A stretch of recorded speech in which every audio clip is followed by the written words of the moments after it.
question for you.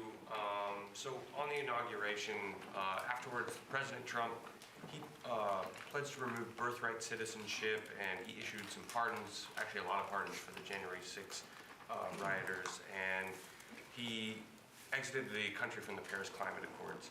Now, obviously, like some of those are like the Paris Accords, and the pardons are well within his powers to do that, and you don't have any control over that as mayor. But I'm wondering, just personally, do you agree with these decisions? Do you support some of the stuff he's doing on his first day? Yeah, and you're right. I'm glad you say that. There are a host of EOs that were done, and you know what? I do EOs, and people sometimes don't agree with my EOs. And one thing I want to be very clear on is that the balance of power in this country. You know, those things I have power on, I could address. Those things that our executives, our legislative branch, they have power on. That's the balance of power in this country. He has the balance of power of use his EOs. And one thing I got clear when I sat down with him, we're not going to agree on everything. But those areas that we disagree, I'm going to personally share with you. And he has given me that opportunity to communicate with him directly on issues we disagree, and I respect that. And, you know, throughout the time that he was running,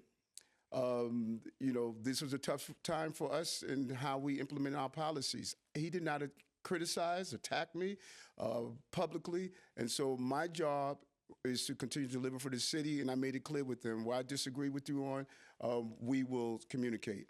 I agree, secure our border, because the American people have communicated that, make our city and our country affordable, and protect our streets. There are a host of things that I agree on, and I'm looking forward to doing. Yes. Do you have like an opinion, like do you agree or disagree on those three things I mentioned, the Paris Accords, birthright citizenship, and the pardons for January 6th?